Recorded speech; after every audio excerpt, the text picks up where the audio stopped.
Hi hello welcome back to my channel. അപ്പോൾ ഇന്ന് നമുക്ക് നല്ല സിമ്പിളായിട്ടുള്ള ഒരു ബ്രേക്ക്ഫാസ്റ്റിൻ്റെ റെസിപ്പി കണ്ടാലോ. നമുക്ക് അരിപ്പൊടി വെച്ചിട്ട് നല്ല അടിപൊളിയായിട്ട് ഉണ്ടാക്കിയെടുക്കാൻ വേണ്ടി പറ്റുന്ന ഒരു ബ്രേക്ക്ഫാസ്റ്റിൻ്റെ റെസിപ്പി ആട്ടോ ഇത്. നല്ല സിമ്പിളാണ്, നമുക്ക് ഒരുപാട് സാധനങ്ങളൊന്നും ആവശ്യമില്ല ഇത് ഉണ്ടാക്കിയെടുക്കാൻ വേണ്ടിയിട്ട്. അപ്പോൾ ഇതുപോലെ ട്രൈ ചെയ്ത് നോക്കത്തിട്ടുണ്ടെങ്കിൽ ഉറപ്പായി ഒന്ന് ട്രൈ ചെയ്ത് നോക്കുക. ഇഷ്ടമായാലും ലൈക്ക് ചെയ്യാനും സബ്സ്ക്രൈബ് ചെയ്യാനും ഷെയർ ചെയ്യാനും കമൻറ്റ് ചെയ്യാനും ഒന്നും മറക്കരുത്. അപ്പോൾ നമുക്ക് വീട്ടിലോട്ട് പോകാം. അപ്പം നമുക്ക് ആദ്യം തന്നെ അരിപ്പൊടി എടുക്കാം കേട്ടോ. അപ്പോൾ നമുക്ക് ഈ ഒരു റെസിപ്പി ഉണ്ടാക്കിയെടുക്കാനായിട്ട് ആവശ്യമായിട്ടുള്ളത് അരിപ്പൊടിയാണ്. നമ്മൾ അരി കുതിർത്തി ഒന്നും ആവശ്യമില്ല, അരിപ്പൊടി മാത്രം മതി. നമ്മൾ സാധാരണ പത്തിരിപ്പൊടി ഉണ്ടല്ലോ, നമ്മൾ ഒറോട്ടയൊക്കെ ചുടുന്ന പത്തിരിയൊക്കെ ചുടുന്ന ആ ഒരു അരിപ്പൊടി ആട്ടോ എടുത്തിട്ടുള്ളത്. അതിപ്പോൾ ഞാനിപ്പോൾ 1/2 കപ്പ് എടുത്തിട്ടുണ്ട്. അപ്പോൾ നിങ്ങൾക്ക് എത്ര വേണമെന്നുള്ളത് ആ രീതിക്ക് അത് കൂട്ടി കുറയ്ക്കുകയൊക്കെ ചെയ്യാം കേട്ടോ. അപ്പോൾ 1/2 കപ്പ് അരിപ്പൊടി വെച്ചിട്ട് നല്ല വലിപ്പമുള്ള 2-3 നമുക്ക് ഉണ്ടാക്കിയെടുക്കാൻ വേണ്ടി പറ്റും കേട്ടോ. ഒന്ന് കഴിച്ചാൽ മാത്രം മതി, വയറൊക്കെ നന്നായിട്ട് നിറഞ്ഞ് കിട്ടുമേ.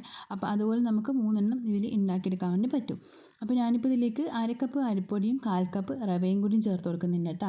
റവ വറുത്തതാണെങ്കിലും വറുക്കാത്തയാണെങ്കിലും ഒന്നും കുഴപ്പമൊന്നുമില്ല കേട്ടോ. ഞാനിപ്പോൾ ഇതിലേക്ക് വറുക്കാത്ത റവയാണ് ചേർത്ത് കൊടുത്തിട്ടുള്ളത്. അപ്പോൾ 1/2 കപ്പ് അരിപ്പൊടിക്ക് 1/4 കപ്പ് റവ മാത്രം മതി കേട്ടോ. അപ്പോൾ അതും കൂടി നമ്മളിത് ഇതിലേക്ക് ചേർത്ത് കൊടുത്തിട്ടുണ്ട്. ഇതിലേക്ക് നമുക്ക് ആവശ്യത്തിനുള്ള വെള്ളം കൂടി ഒഴിച്ചെടുക്കാം കേട്ടോ. അപ്പോൾ നമ്മളിപ്പോൾ ഇതിലേക്ക് 1 കപ്പ് വെള്ളമാണ് ഒഴിക്കുന്നത്. അപ്പോൾ 1/2 കപ്പ് അരിപ്പൊടിയും 1/4 കപ്പ് റവയും കൂടി എടുത്തു കഴിഞ്ഞാൽ 1 കപ്പ് വെള്ളം കൂടി ഇതിലേക്ക് ഒഴിച്ചു കൊടുക്കുക. കൂടുതലൊന്നും ഒഴിക്കണ്ടില്ല, 1 കപ്പ് വെള്ളം മാത്രം ഒഴിച്ചു കൊടുത്താൽ മതി കേട്ടോ. നമ്മൾ ഈ റവയും അരിപ്പൊടിയൊക്കെ എടുത്ത് അതേ കപ്പിൽ തന്നെ 1 കപ്പ് വെള്ളം കൂടി ഒഴിച്ചു കൊടുക്കുക. എന്നിട്ട് നന്നായിട്ട് ഇതുപോലെ ഇങ്ങനെ മിക്സ് ആക്കിയിട്ട് എടുക്കുക കേട്ടോ. എന്നിട്ട് ഒന്ന് നന്നായിട്ട് ഇതുപോലെ ഇങ്ങനെ മിക്സ് ആക്കി എടുത്തതിന് ശേഷം നമുക്കിതൊരു മിക്സിയുടെ ജാറിലേക്ക് മാറ്റി കൊടുത്തിട്ട് ഒന്ന് കറക്കിയെടുക്കുക. ഒരുപാട് അങ്ങ് അരച്ചെടുക്കേണ്ട ആവശ്യമില്ല, ഒന്ന് കറക്കി എടുത്തിട്ട് ഈ ഒരു കട്ട ഒന്ന് ഉടച്ച് കിട്ടിയാൽ മാത്രം മതി കേട്ടോ. ഒന്ന് മിക്സിയിൽ തന്നെ ഇട്ടിട്ട് ഒന്ന് നന്നായിട്ട് ഇതുപോലെ ഇങ്ങനെ ഒന്ന് കറക്കിയെടുത്താൽ മതിയേ. നമ്മളിതാ മിക്സിയിലേക്ക് ഒരു മാവ് മാറ്റി കൊടുക്കുന്നുണ്ട്. എന്നിട്ട് ഒന്ന് കറക്കിയെടുക്കുന്നുണ്ട്. അരച്ചെടുത്തിട്ട് നമ്മൾ നല്ല ഫൈനായിട്ടൊന്നും ആക്കിയെടുക്കേണ്ട ആവശ്യമില്ല, ഒന്ന് കറക്കിയെടുത്താൽ മാത്രം മതി കേട്ടോ. അപ്പോൾ ഇതുപോലെ നമ്മൾ മാവ് നന്നായിട്ട് അരച്ചെടുക്കുക കേട്ടോ. നമ്മൾ ദോശ മാവിനേക്കാളും ഒന്നുകൂടി ഒരു കട്ടി വേണം കേട്ടോ. നമ്മളൊരു മാവിന് നല്ല ലൂസായി പോകാനും പാടില്ല, എന്നാൽ നല്ല കട്ടിയിൽ മാവാൻ പാടില്ല. ഈ രീതിക്ക് വേണം നമ്മളൊരു മാവ് അരച്ചെടുക്കാൻ വേണ്ടിയിട്ട്. ഇതിലേക്ക് നമുക്ക് ആവശ്യമുള്ള ഉപ്പ് ചേർത്ത് കൊടുക്കാം. ഒരു 1/4 ടീസ്പൂൺ ഉപ്പ്, അതിൻ്റെ കൂടെ തന്നെ ഒരു പിഞ്ച് ബേക്കിംഗ് സോഡയും കൂടി ഇട്ട് കൊടുക്കാം കേട്ടോ. ഇത് നന്നായിട്ട് മിക്സ് ആക്കിയെടുക്കാം. നമ്മളിത് അപ്പം തന്നെ ഉണ്ടാക്കിയെടുക്കുന്നുണ്ട് കേട്ടോ ബേക്കിംഗ് സോഡ ചേർത്തിട്ടുള്ളത്. ഒരു 10-15 മിനിറ്റൊക്കെ നിങ്ങൾക്ക് റെസ്റ്റ് ചെയ്യാൻ വേണ്ടിയിട്ടുള്ള ടൈം ഉണ്ടെങ്കിൽ കുഴപ്പമൊന്നുമില്ല കേട്ടോ. ബേക്കിംഗ് സോഡ ചേർക്കേണ്ട ആവശ്യമൊന്നുമില്ല. ഇതുപോലെ നമ്മളിത് അതും കൂടി ചേർത്തിട്ട് നന്നായിട്ട് മിക്സ് ആക്കിയിട്ട് എടുക്കുന്നുണ്ട് കേട്ടോ. ഇപ്പം നമ്മൾ ഈ ഒരു മാവ് റെഡിയായിട്ട് കിട്ടിയിട്ടുണ്ട്. ഈ ഒരു രീതിക്ക് വേണം നമ്മൾ ഈ ഒരു മാവ് റെഡിയാക്കിയിട്ട് എടുക്കാൻ. നമ്മളിത് ഉണ്ടാക്കിയെടുക്കുമ്പോൾ പ്രത്യേകം ശ്രദ്ധിക്കേണ്ടത്, നമ്മളിത് ഈ മാവ് ലൂസായി പോകാനേ പാടില്ല കേട്ടോ.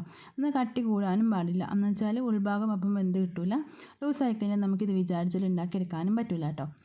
അപ്പോൾ ഇതിപ്പോൾ ഉണ്ടാക്കിയെടുക്കാനായിട്ട് ഒരു പാത്രം വെച്ചിട്ടുണ്ട്. അതൊന്ന് ചൂടായി വന്നപ്പോൾ അതിലേക്ക് 1 ടീസ്പൂണോളം വെളിച്ചെണ്ണയും കൂടി ഒഴിച്ചെടുക്കുന്നുണ്ട് കേട്ടോ. അപ്പോൾ നമ്മൾ എടുക്കുന്ന പാത്രം കുറച്ചൊരു കുഴിയുള്ള ഇതുപോലൊരു പാത്രം എടുക്കുന്ന ഏറ്റവും നല്ലത്. നല്ല പരന്ന പാത്രത്തിനേക്കാളും നല്ലത് ഇതുപോലുള്ളൊരു പാത്രം എടുക്കുന്നതായിരിക്കും. അപ്പോൾ അതിലേക്ക് ഞാനിപ്പോൾ വെളിച്ചെണ്ണ ചൂടായി വന്നപ്പോൾ കുറച്ച് സവാള ഇട്ട് കൊടുത്തിട്ടുണ്ട്. അതിന് കൂടെ തന്നെ നമുക്ക് കുറച്ച് കറിവേപ്പില ഒന്ന് ചെറുതായിട്ട് കട്ട് ചെയ്ത് ഇതുപോലെ ഇങ്ങനെ ഇട്ട് കൊടുക്കാം കേട്ടോ. എന്നിട്ട് ഇതും കൂടി ഒന്ന് ചൂടായി വന്ന സമയത്ത് നമ്മളിത് ആ മാവ് ഇതിലേക്ക് ഒഴിച്ചെടുക്കുന്നുണ്ട്. ഒരു 2-2.5 സ്പൂണോളം മാവ് ഞാനിപ്പോൾ ഇതിലേക്ക് ഒഴിച്ചെടുക്കുന്നുണ്ട് കേട്ടോ. എന്നിട്ട് ഇതിൻ്റെ മുകൾ ഭാഗം ഒന്ന് ആറി തുടങ്ങുന്ന സമയത്ത് തന്നെ നമുക്കിതിലേക്ക് കുറച്ചുകൂടി സവാള ഇതിൻ്റെ മുകളിലേക്ക് ഇതുപോലെ ഇങ്ങനെ ഇട്ട് കൊടുത്തിട്ട് നമുക്കിതിനൊന്ന് അടച്ച് വെച്ചിട്ട് ലോ ഫ്ലെയിമിലൊന്ന് കുക്കാക്കി എടുക്കാം കേട്ടോ. അപ്പോൾ നന്നായിട്ട് അടച്ച് വെച്ച് കൊടുക്കുക, എന്നാൽ പെട്ടെന്ന് അങ്ങ് കുക്കായിട്ട് കിട്ടിക്കോളേ. അപ്പോൾ നമ്മൾ അടിപൊളിയായിട്ട് ഈ ഒരു ഭാഗം നന്നായിട്ട് കുക്കായിട്ട് വന്നിട്ടുണ്ട് കേട്ടോ. ഇനി ഇതിനൊന്ന് നമുക്ക് തിരിച്ചിട്ട് കൊടുക്കാം. അപ്പോൾ ഒരുപാട് സമയം വെക്കേണ്ട. നമ്മൾ ഈ ഒരു റെസിപ്പി ഉണ്ടാക്കിയെടുക്കുമ്പോൾ നമ്മൾ ശ്രദ്ധിക്കേണ്ട കാര്യം, ഈ സൈഡ് ഭാഗത്തുള്ള സവാള നന്നായിട്ട് കരിഞ്ഞു വരാൻ പാടില്ല കേട്ടോ. ചെറുതായിട്ട് അതിൻ്റെ കളറൊന്ന് മാറി തുടങ്ങിയത് ഇതുപോലെ ആയിക്കഴിഞ്ഞാൽ നമുക്ക് അതിനൊന്ന് തിരിച്ചിട്ട് കൊടുക്കാം. അതാട്ടോ അതിൻ്റെ വേവിൻ്റെ ആ ഒരു കണക്ക്. അപ്പോൾ അതൊന്ന് തിരിച്ചിട്ട് കൊടുത്തിട്ട് ഈ ഒരു ഭാഗം കൂടി ഒന്ന് നന്നായിട്ടൊന്ന് കളറൊന്ന് മാറി വരട്ടെ. അപ്പോൾ ആ ഒരു ഭാഗം നന്നായിട്ട് കുക്കായി വന്നിട്ടുണ്ട്. ഇനി കളറൊന്ന് മാറി വന്നാൽ മാത്രം മതി കേട്ടോ. ഇപ്പോൾ കുറച്ച് സമയം കൂടി നമ്മൾ വെച്ച് കൊടുത്തിട്ടുണ്ട്. ഇനി ഇതിനൊന്ന് നമുക്ക് തിരിച്ചിട്ട് നോക്കാം കേട്ടോ. ആ ഒരു സൈഡും കൂടി ഒന്ന് കളറൊന്ന് മാറി വന്നിട്ടുണ്ടെങ്കിൽ നമുക്ക് വേറൊരു പാത്രത്തിലേക്ക് മാറ്റി കൊടുക്കാം. ഇപ്പോൾ ഈ ഒരു സൈഡ് ഭാഗം കൂടി നന്നായിട്ട് കളറൊക്കെ മാറി സവാളയൊക്കെ കളർ മാറി വന്നിട്ടുണ്ട്. ഇതിങ്ങനെ തൊട്ട് നോക്കുന്ന സമയത്ത് നല്ല സോഫ്റ്റ് ആയിട്ട് വന്നിട്ടുണ്ട് കേട്ടോ. ഇനി നമുക്കിതൊരു പാത്രത്തിലേക്ക് മാറ്റി കൊടുക്കാം. അപ്പോൾ നമുക്കിത് അരിപ്പൊടി വെച്ചിട്ട് നല്ല സിമ്പിളായിട്ട് രാവിലെ പെട്ടെന്ന് ഉണ്ടാക്കിയെടുക്കാൻ വേണ്ടി പറ്റുന്ന, കറിയൊന്നും ഇല്ലാതെ തന്നെ കഴിക്കാനും പറ്റുന്ന നല്ലൊരു അടിപൊളി റെസിപ്പി ആട്ടോ ഇത്. അപ്പോൾ നിങ്ങൾ ഇതുവരെ ഇതുപോലെ ട്രൈ ചെയ്ത് നോക്കിയില്ലെങ്കിൽ ഉറപ്പായി ഒന്ന് ട്രൈ ചെയ്ത് നോക്കുക. നിങ്ങൾക്ക് എന്തായാലും ഇത് ഇഷ്ടമാവട്ടെ. നമുക്ക് ലഞ്ച് ബോക്സിലൊക്കെ കൊടുക്കാൻ വേണ്ടി പറ്റുന്ന നല്ല സിമ്പിളായിട്ടുള്ള റെസിപ്പിയും കൂടിയാണ്. അപ്പോൾ ഇഷ്ടമായി കഴിഞ്ഞാൽ ലൈക്ക് ചെയ്യാനും സബ്സ്ക്രൈബ് ചെയ്യാനും ഷെയർ ചെയ്യാനും കമൻറ്റ് ചെയ്യാനും ഒന്നും മറക്കരുത്. അപ്പോൾ നമുക്ക് മറ്റൊരു വീഡിയോ പിന്നെ കാണാം. By, thank